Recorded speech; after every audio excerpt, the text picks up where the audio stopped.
What's up, everybody? Welcome back to the Garden State Film Festival, 24th Annual Garden State Film Festival. We're live streaming from the beautiful Berkeley Oceanfront Hotel at the Shared Universe Podcast Lounge. My name is Ming Chen. And CJ Cullen. And I'm an amazing filmmaker. Could you please introduce yourself and the name of your film? I'm the amazing filmmaker, Steve Edwards, the executive producer of Lucky Jack. I'm not so amazing, actually, but that was very kind of you, Ming. That's a very good way to begin an interview. Thank you. I'm trying. Hype up the guest, and then you go from there. Yeah, for sure. Could you please tell us about Lucky Jack? Lucky Jack is a deeply personal story. It's about my dad and my mom, my entire family.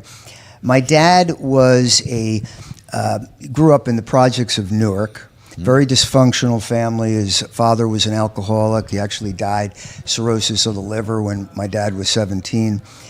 His mom was bipolar. They grew up in the projects of Newark.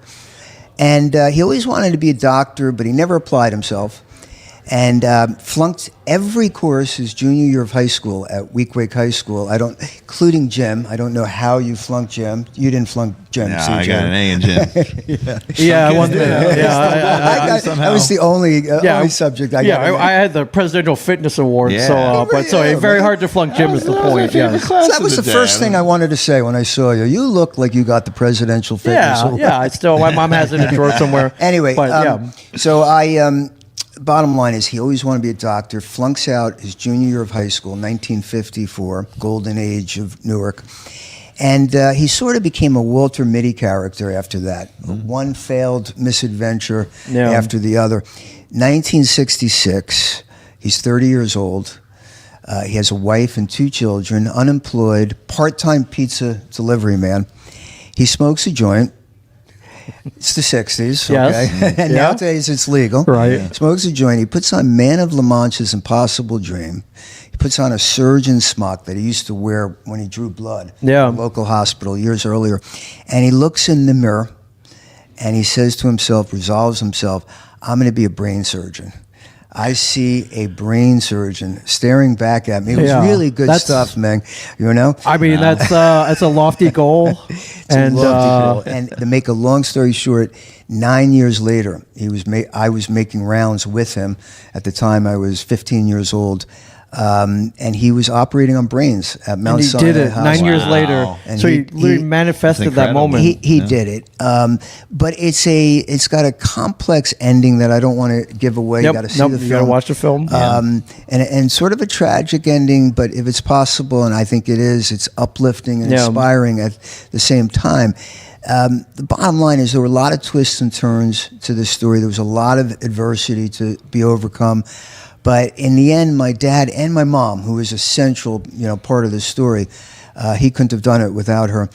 I think they taught myself, they taught my sisters and many other people to really, you got to believe in your dreams in life. And you've got to stick it out. And in the end, purpose and realizing your highest, best sense of self is quite important if you want happiness and fulfillment. Yeah, for sure. What about you? Did you always want to make movies and make a film? Yeah, are you achieving your dream right now? I did.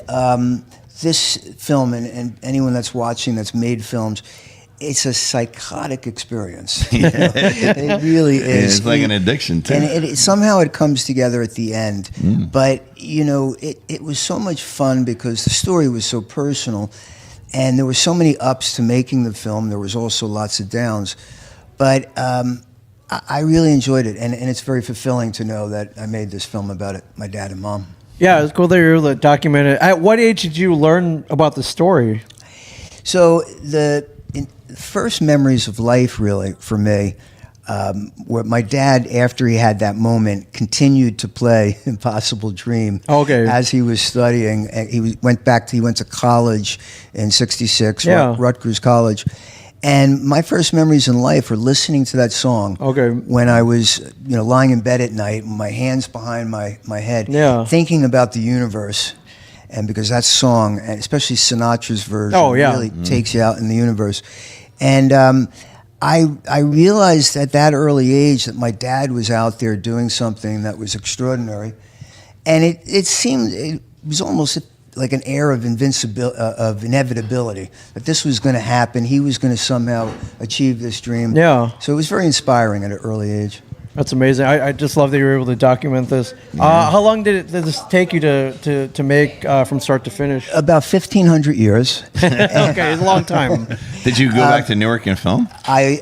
We actually filmed on location, many locations around the state. I think we 15 days of shooting 15 around days, the okay. state, including Newark. We went back to Weequahic High School. That high school he dropped out of in 1954. His guidance counselor, by the way, said, "You're not college material, Jack." And maybe it is best that you drop out. Yeah. Guidance counselor from hell, right? Yeah. Right. Turns out he was med school material, though, right? Yeah. That's crazy. Isn't that crazy? Yeah, that's insane. And how many people were you able to interview that were still around? Were you able to track down a lot of?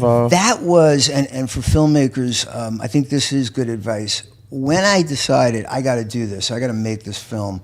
What's my next step? I never made a film before. The next step I realized, I just intuitively knew, all of his friends are getting older. And I need to go out and I need to get B-roll. I need to film them, talking about the story. And it's interesting, even though I'm his son, when you go out and you talk to so many different people that he was friends with and family members, you start seeing a different story. Right. I saw what I saw, as you asked me before, from 66 on. Now I was able to go back and talk to people that took me back into the 30s. Right. And I was able, with the transcripts that came out of those interviews, I was able to see, like a detective, what the pattern was. Yeah. Wow. Wow. And I was like, wow, there is the story. I see how it's connected. Yeah. But then, so critical with filmmaking, how, that may be the pattern, but how am I going to tell it to the audience in a way that keeps them invested from the beginning of the film to the end of the film? And that's where I struggled for many years. What story did I want to tell? And why am I telling it? Right. And ultimately, why I told it was try to inspire people. Yeah. Yeah. Well, I mean, it sounds like you not only did that, but you made a great film, got into the Garden State Film Festival. Well, not only that, Ming and CJ, but I'm so honored that we're closing the film 3 o'clock, I think, Asbury Lanes. Oh, wow. Today. Yeah. Today. So, Awesome. So, yeah, so you got time to come down here and check it out. It's You got, exciting. Yeah. You got a little over 2 hours to come down and check it out. Such a great story. And you said you'd never made a movie before. Never made a movie before. I've definitely, I got the itch now to make another one. Once you make a movie. Yeah, I mean, your first one, you got it was so good you got into a prestigious film festival. There are so many stories that I want to tell. Did you get more stories when you're interviewing people and be like, oh, wait, I could have went this way. Yeah. Or wait, I got another. So many funny stories that I found out. My respect for my dad went to the next, and my mother went to the whole nother level after doing this. But I will probably make other movies in the future. If for no other reason, I made so many rookie mistakes. Oh, it was your first time, so I want to see. For sure. Can I not 1,500 years next time? Can I do this in 15 months? Yeah. And the bottom line is that it's a fun process, but it's challenging. Yeah. What do you think the biggest mistake you made that you don't want to repeat for any potential filmmakers out there? Maybe you could help them avoid that. I think the biggest mistake, I mean, you've got to find, I worked with a lot of amazing people that kept taking it next level, and I thank all of them. But I think maybe finding the right team. Okay. Oh, yeah. That's essential, yeah. Paying them what you need to pay them. And hopefully, if you found the right team, these people are passionately invested. But no one's ever going to be as passionate as you, as the executive producer. In this case, the son of the subject of the film. Yeah. But I think just finding the right team, and of course, and knowing what you want to make. Right. What film do you want? A real quick side story. When we first went out and filmed, I put together a pretty good film, but it was just talking heads. And I just didn't like it. Just was too boring. Right.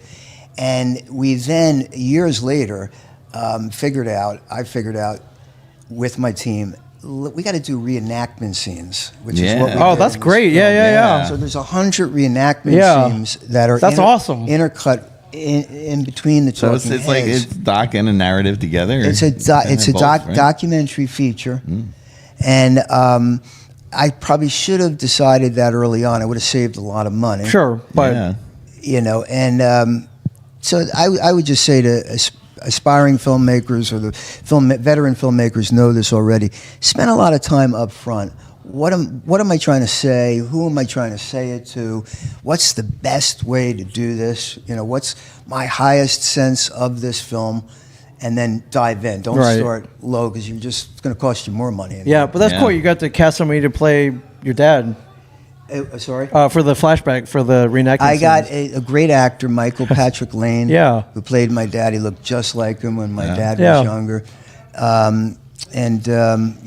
It was the cast was terrific. The crew was terrific. Yeah. And what was it like showing this to your family members? Well, filmmakers know this, and if you're an aspiring filmmaker, you should know this. One of the toughest moments is that first time that you put people in a theater. Yeah. You're cringing. You're seeing every mistake, even though no one else is seeing it, but So you is see it it. Exactly right.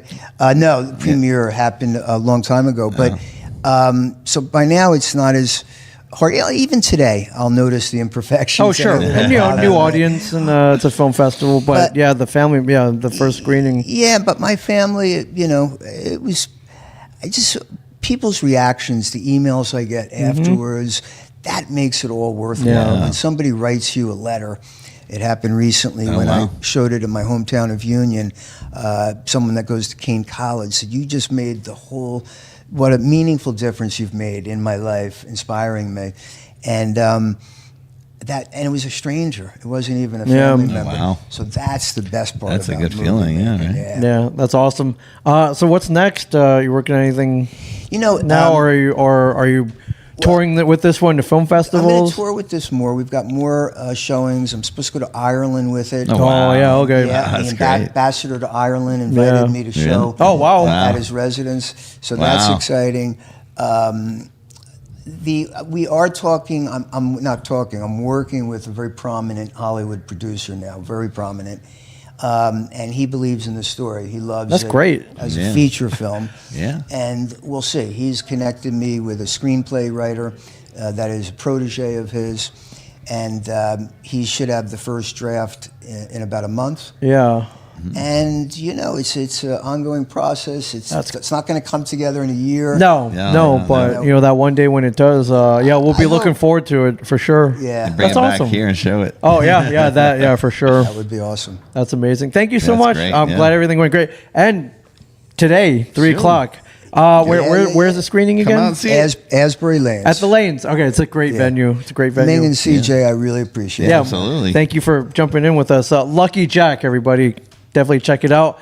GSFF.org for tickets and info. Come on down. This is definitely one you want to see at 3:00 at the Lanes today for sure. Thank you very, very, very Come on much. down, and we'll I've been looking in that direction. No, okay. Yeah. No. That's Watch good. yourself. No, That's okay. your You're monitor good. here. You We got got my life cameras. story. going. I'm like, Cameras, yeah, there you go. always- We got cameras everywhere, my friends. There's one, But, camera one, camera two, camera three. But we'll be live streaming all day. Thank you Yeah. for watching. Stay tuned, and we'll talk to you. We'll see you guys soon. That might end the festival, right? What, 3 to 5? Is that the last set? That's Could it. be. The There you last go. one. But we'll see you guys soon. Thank you so much. Thank you.